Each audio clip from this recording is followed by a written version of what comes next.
Question number 7 पढ़ते हैं। इसको भी हम नजर से ही करेंगे और इसमें बैंक नहीं है, कैश है। लास्ट में लिखा भी हुआ है कि 3 अकाउंट बनाने हैं, रियलाइजेशन, पार्टनर्स कैपिटल और कैश। प्राची, रितिका और ऋषिता 3 पार्टनर हैं। प्रॉफिट शेयर करते हैं 5:3 में। कोर्ट ने ऑर्डर किया है कि उनका डिसोल्यूशन हो जाना चाहिए। प्राची को डेप्यूट किया गया है, यानी काम दिया गया है कि वो एसेट्स और लायबिलिटीज को एसेट्स को रिलाइज करेगी, लायबिलिटीज पे करेगी और इस चीज के लिए 1000 से कमीशन यानी रिम्यूनरेशन दी जा रही है। फाइनेंशियल पोजीशन आपको गिवन है और इंफॉर्मेशन दे रखी है और लास्ट में कहा है कि prepare realisation account, partners capital account और कैश अकाउंट। तो सबसे पहले हम एसेट्स ट्रांसफर करते हैं। एसेट्स कौन कौन से ट्रांसफर नहीं होंगे? कैश ट्रांसफर नहीं होगा, इसी तरह कैपिटल ट्रांसफर नहीं होगा। अब इस क्वेश्चन में हम एक चीज और अलग करने लगे जो आगे से हर क्वेश्चन में करेंगे। For saving of time for calculation हम एसेट्स और लायबिलिटीज को कुछ इस तरीके से अब ट्रांसफर किया करेंगे। ये फैसिलिटी सिर्फ लेजर में है, वैसे तो ये गलत होता है लेकिन फिर भी बुक्स फॉलो करती हैं और सीबीएसई भी करती है। By sundry assets, sorry to sundry assets और बाय सन्ड्री लायबिलिटी। ये मैंने क्या किया, हम क्या करेंगे, हर एक एसेट का 2 करके नाम ना लिखकर हर एक एसेट का नाम नीचे लिखेंगे, अमाउंट अंदर लिखेंगे और जोड़कर बाहर करेंगे। ऐसा ही लायबिलिटी साइड में भी होगा। इससे क्या एडवांटेज होगा अभी मैं आपको समझाऊंगा आगे। पहले ऐसा लिख लेते हैं, एसेट्स कौन कौन से ट्रांसफर करने हैं? Furniture, stock, investment. General entry में सिस्टम फॉलो नहीं हो सकता। जनरल एंट्री में आपको हर एक को इंडिविजुअली ही दिखाना है। यहां फॉलो कर दिया जाता है तो मैं भी करवा रहा हूं, इवन सीबीएसई ने भी किया है तो इसलिए मैं करवा रहा हूं, इसलिए नहीं कि प्राइवेट बुक्स ने किया है। कैश और कैपिटल ट्रांसफर नहीं होंगे। लायबिलिटी साइड से creditors, investment fluctuation fund transfer होता है यहाँ पर। इसमें कोई दूसरा मेथड नहीं है, कोई ऐसा दे रखा हो वैसा दे रखा हो, कुछ नहीं, इसे ट्रांसफर करना ही करना है। यही 2 चीजें हैं। अब फायदा क्या हुआ इसमें, तो चलो कम एसेट लायबिलिटी थे। आपने जो हमने आज पहला क्वेश्चन किया था क्वेश्चन नंबर 5, उसमें बहुत सारे एसेट्स थे तो कैलकुलेशन में दिक्कत आ रही थी। यहाँ पर क्या फायदा हुआ कि हमने 6, 7, 3 एसेट्स को टोटल करके एक अमाउंट लिख दी, तो कंपेयरिंग में थोड़ी आसानी हो जाती है क्योंकि बहुत ज्यादा अमाउंट्स नहीं होती हैं। यही एडवांटेज है और कोई एडवांटेज नहीं है। बाकी एक शब्द इधर एक्स्ट्रा लिखा जा रहा है, कम कुछ नहीं लिख रहे हैं। अब देखिए कोई पार्टनर कोई एसेट, पहले बताया हुआ है कि कुछ बैलेंस शीट से भी पहले कि पार्टनर को जो है आपको रिम्यूनरेशन देनी है तो उसके लिए एंट्री होती है realisation account debit to partner. किस पार्टनर को देनी है? प्राची को। To Prachi's capital account, bracket में लिख दो रिम्यूनरेशन या कमीशन।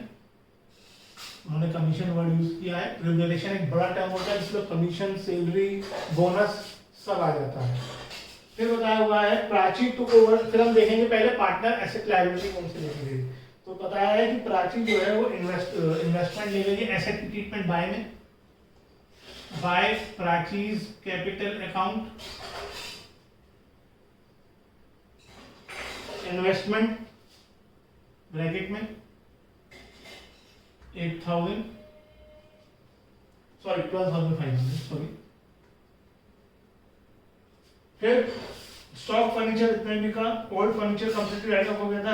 रितिका ऐसे 3,000 में ले गई। रितिका जो है फर्नीचर ले गई, रितिका भी पार्टनर है इसलिए और एसेट लेके गई है और इससे कोई फर्क नहीं पड़ता, वो कंप्लीटली राइट ऑफ हो गया था, कोई ट्रीटमेंट नहीं है, ये अनरिकॉर्डेड एसेट हुआ तो उसकी कोई सेपरेट ट्रीटमेंट नहीं है। जैसे इन्वेस्टमेंट लेकर गया वैसे ही फर्नीचर लेके गई, दोनों की रिकॉर्डिंग एक जैसे होगी। उसके बाद बताया कंपनसेशन पे किया गया है। लायबिलिटी बुक्स में प्रोवाइडेड नहीं की गई है, रियलाइजेशन एक्सपेंसेस दे रखे हैं। अब स्टार्ट करते हैं by bank, sorry by cash. Balance sheet में कैश है और कहा भी है कि कैश का लेजर बनाना है तो बैंक की जगह इस क्वेश्चन में कैश आएगा। प्राची इन्वेस्टमेंट लेके दिखा दिया। स्टॉक एंड फर्नीचर, ये बहुत गलती करते हैं बच्चे। स्टॉक और फर्नीचर जोड़ के बता रखा है कि कितना रियलाइज हुआ। तो अब स्टॉक कितना लिखे और फर्नीचर कितना लिखे, तो ये कोई इशू है ही नहीं इस चैप्टर में, क्योंकि हमें अगर अलग अलग भी दे रखा है तो हमें दोनों के लिए एक ही एंट्री करनी है, बैंक टू रियलाइजेशन। तो इसलिए हम भी जोड़ के लिख देंगे, स्टॉक भी गया फर्नीचर भी गया। अलग अलग भी दे रखा होता तब भी जोड़ा था। फर्नीचर वो ओल्ड फर्नीचर ले गई, कोई फर्क नहीं पड़ता, यहाँ हो चुका है। कंपनसेशन पे किया गया एम्प्लॉइज को जिसके बारे में बैलेंस शीट में कोई जानकारी नहीं थी, तो आपको दिख रहा है, लेकिन आपने पे किया है तो कंपनसेशन टू कैश में आ जाएगा। कितना पे किया है? 8000। रिलायेशन एक्सपेंसेस पे किए हैं 1000 के, ये भी टू कैश में आ जाएगा क्योंकि एंट्री होगी रिलाइजेशन टू कैश। और कुछ नहीं है। आप देखो सारी लायबिलिटीज पे हो गई, 2 लायबिलिटी ट्रांसफर करी थी हमने। क्रेडिटर्स के बारे में कुछ नहीं कहा है, इसलिए क्रेडिटर्स को पूरा पे करेंगे। Investment fluctuation provision for bad debt की तरह पे नहीं किया जाता।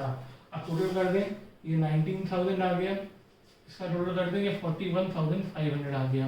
अब शायद आप ज्यादा जल्दी से कंपेयर कर पाएंगे कि बड़ा कौन सा है और छोटा कौन सा है, और टोटल इधर का ज्यादा आ रहा है क्योंकि नंबर कम हो गए ना। Bye partners capital accounts, Prachi, Ritika, Ishita,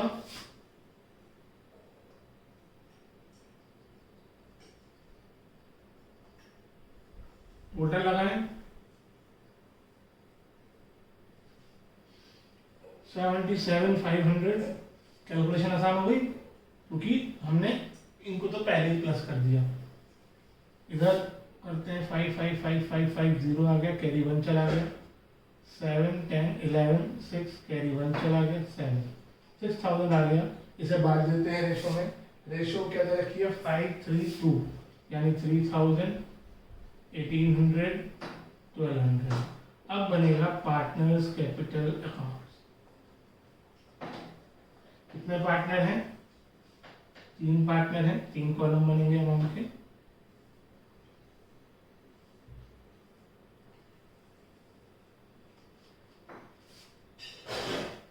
particulars Prachi,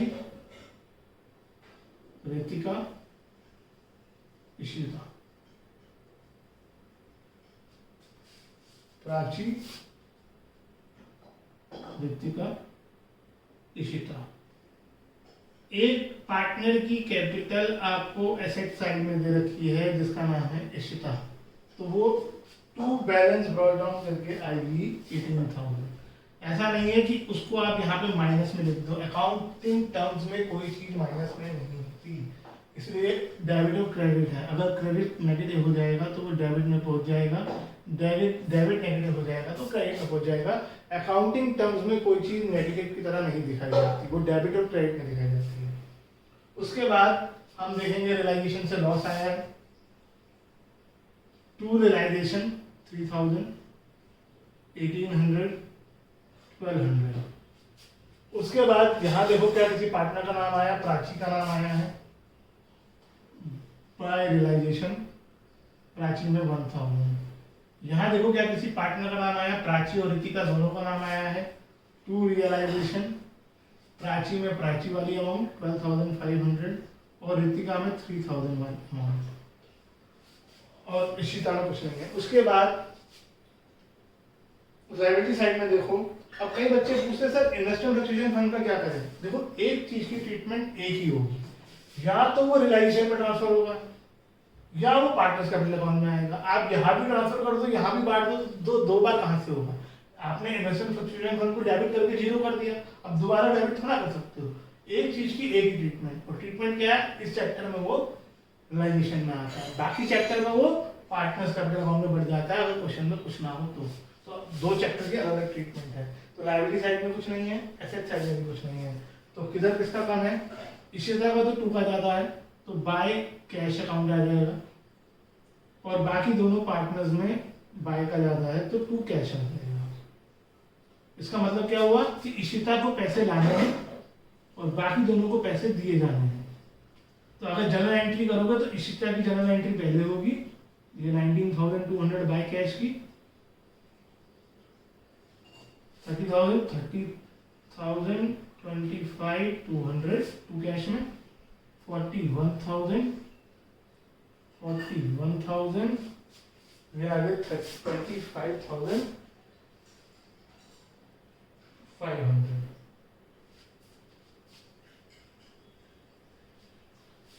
अब लास्ट 25,500, अब लास्ट पे बनेगा कैश अकाउंट।